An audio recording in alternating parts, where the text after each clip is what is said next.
알렉산드로스 대왕이 자신의 이름을 붙여 세운 도시 알렉산드리아는 헬레니즘 시대의 대표적인 문화 중심지였습니다. 프톨레마이오스 왕조 시대에 번성하며 대도시로 성장한 알렉산드리아 안에는 무세이온, 도서관, 천문대, 동물원 등 여러 선진 시설들이 세워졌으며 그 중에서도 알렉산드리아의 등대는 고대 7대 불가 사이에 선정될 만큼 위대하고 경이로운 건축물로 손꼽혔죠. 알렉산드리아는 한 가지 큰 문제점을 가지고 있었는데요. 도시 인근의 해안선이 복잡하여 배들이 정박에 어려움을 겪었던 것이죠. 당시 항구에는 그러한 선박들을 안내하거나 감시할 만한 높은 건물이 없었습니다. 이에 프톨레마이오스 1세는 알렉산드리아 근해에서 약 1km 정도 떨어진 파로스 섬에 등대를 하나 세우라고 지시했는데요. 프톨레마이오스 1세는 그것이 단순한 등대가 아닌 하나의 기념비적 건축물이 되기를 원했고, 이에 거대하면서 아름다운 등대 건설이 시작되었죠. 이 웅장한 건물은 누가 설계하고 완성하였는지는 여전히 논란의 여지가 남아있지만 크니디아 출신의 소스트라투스라는 건축가의 작품이라는 것이 정설로 남아있습니다. 등대는 프톨레마이오스 1세의 통치 기간부터 건설되기 시작하여 그의 아들인 프톨레마이오스 2세 때에야 완공되었는데요. 그 기간은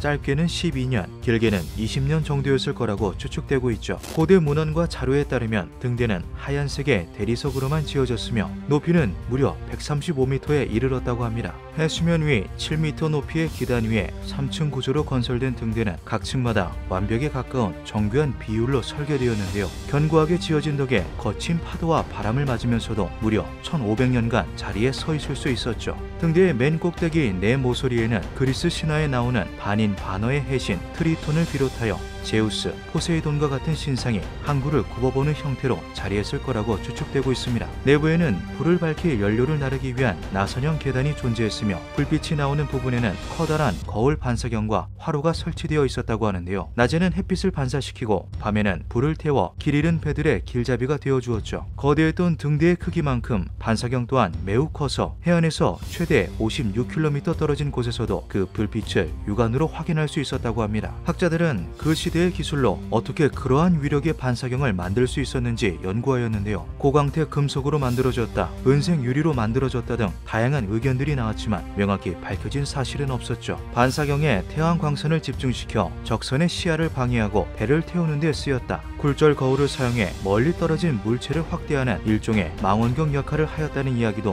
전해 내려오고 있습니다. 등대 내부에는 무려 364개의 방이 존재했다고 하는데요. 방들은 대부분 군인들의 막사로 사용되었으며 적군이 침입할 것을 대비하여 내부에 상수도 시설을 갖춘 저수조를 설치, 유사시에 등대를 걸어 잠그고 요새화할 수 있게 설계하였죠. 알렉산드리아 등대의 아름다움과 명성은 많은 여행가들과 학자들에 의해 다양한 기록으로 남았습니다. 그중 유명한 것으로는 1183년 아랍의 지리학자 이븐 주바일이 저서에 언급한 기록을 예로 들 수 있는데요. 등대는 하나의 단어로 아름다움을 다 표현할 수 없으며 우리들의 두 눈으로는 그 위대한 장관을 모두 담을 수조차 없다. 642년 이슬람 정복 이후에도 등대는 지속적으로 그 기능을 한 것으로 알려져 있습니다. 하지만 796년 등대의 맨 꼭대기 부분이 알 수 없는 이유로 파괴되었고 그 뒤로 등대의 중간 부분에 등대불을 설치하여 사용하였다고 하죠. 880년 툴룬 왕조의 아흐마드 툴룬이 파괴되고 손상된 등대를 상당 부분 복원하였지만 950년과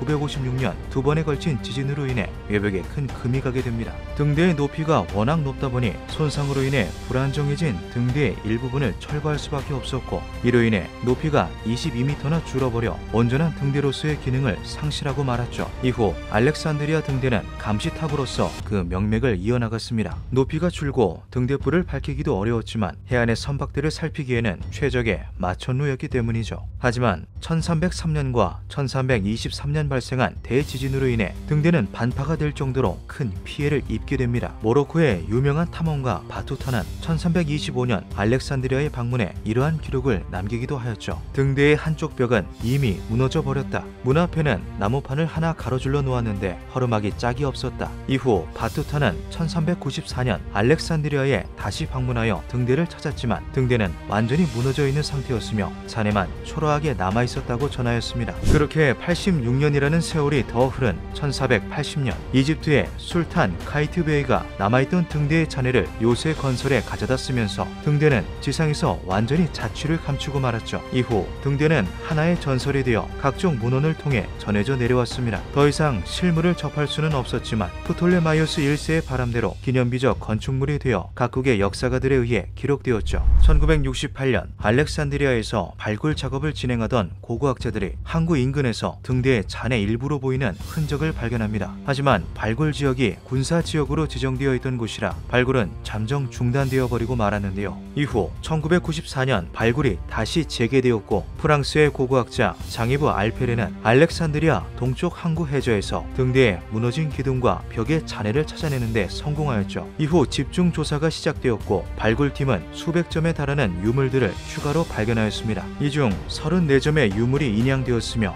등대의 것으로 보이는 4톤가량의 석재 및 등대 상부를 장식했던 것으로 추정되는 조각상 등을 발견할 수 있었는데요. 알페레는 해당 잔해들에 대하여 10세기 혹은 14세기에 발생한 지진으로 인해 바닷속으로 떨어진 등대의 일부인 것으로 추측된다고 말하였죠. 인양된 유물들은 고고학적 가치를 인정받아 알렉산드리아 박물관에 전시되었습니다. 알렉산드리아 등대에 대한 발굴 조사는 최근까지도 활발하게 진행되었으며 현재 진행 중인 상태라고 하죠. 기원전 3세기에 지어진 고대 건축물 알렉산드리아 등대, 두 눈으로 모두 보기가 힘들 정도였다는 그 위대한 장관은 과연 어떤 모습이었을까요? 기묘한 밤이었습니다.